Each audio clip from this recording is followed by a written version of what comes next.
أعوذ بالله من الشيطان الرجيم بسم الله الرحمن الرحيم واللاتي يأتين الفاحشة من نسائكم فاستشهدوا عليهن أربعة منكم فإن شهدوا فأمسكوهن في البيوت حتى يتوفاهن الموت أو يجعل الله لهن سبيلا۔ ترجمہ کنزُ الایمان۔ اللہ کے نام سے شروع جو نہایت مہربان رحم والا۔ اور تمہاری عورتوں میں جو بدکاری کریں ان پر خاص اپنے میں کے 4 مردوں کی گواہی لو، پھر اگر وہ گواہی دے دیں تو ان عورتوں کو گھر میں بند رکھو یہاں تک کہ انہیں موت اٹھا لے یا اللہ ان کی کچھ راہ نکالے۔ ترجمہ کنزُ العرفان۔ اور تمہاری عورتوں میں سے جو بدکاری کر لیں ان پر اپنوں میں سے 4 مردوں کی گواہی لو، پھر اگر وہ گواہی دے دیں تو ان عورتوں کو گھر میں بند کر دو یہاں تک کہ موت ان کی زندگی کو پورا کر دے یا اللہ ان کے لیے کوئی راستہ بنا دے۔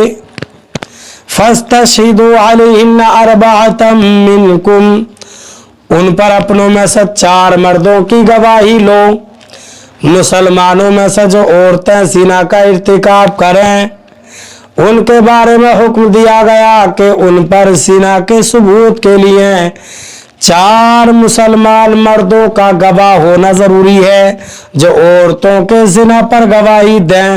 اور ایک قول یہ ہے کہ یہاں حکام سے خطاب ہے، یہاں وہ 4 مردوں سے گواہی سنیں۔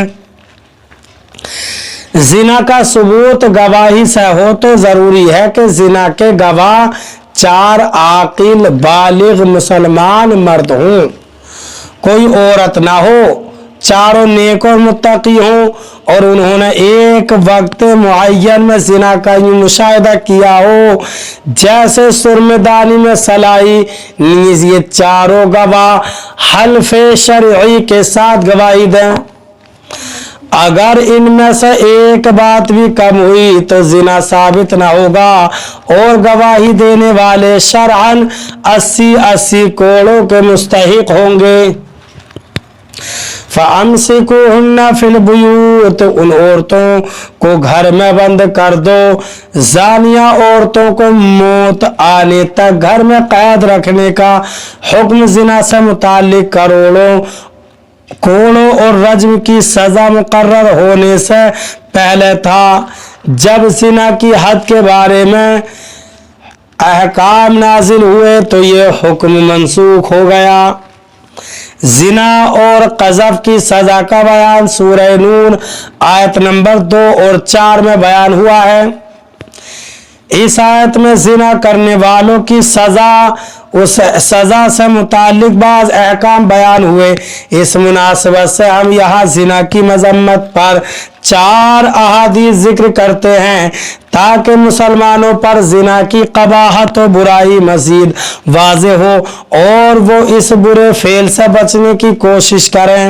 چنانچہ ایک حضرت ابو ہریرہ رضی اللہ تعالیٰ عنہ سے روایت ہے، حضور اقدس صلی اللہ علیہ وسلم نے ارشاد فرمایا، جو عورت کسی قوم میں اس کو داخل کر دے جو اس قوم سے نہ ہو، یعنی زنا کرایا اور اس سے اولاد ہوئی تو اسے اللہ تعالیٰ کی رحمت کا حصہ نہیں ملے گا اور اللہ تعالیٰ اسے جنت میں داخل نہ فرمائے گا۔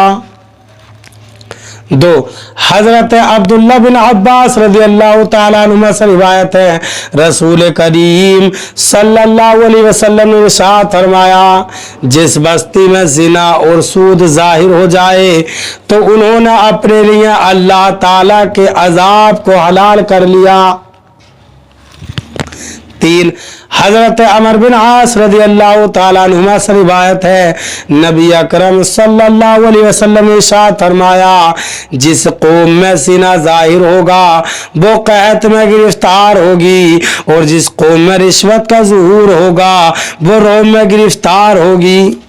4 حضرت بریدہ رضی اللہ تعالیٰ عنہ سے روایت ہے سرکار دو عالم صلی اللہ علیہ وسلم نے ارشاد فرمایا 7 آسمان اور 7 زمینیں بوڑھے زانی پر لعنت کرتی ہیں اور زانیوں کی شرمگاہ کی بدبو جہنم والوں کو ایذا دے گی۔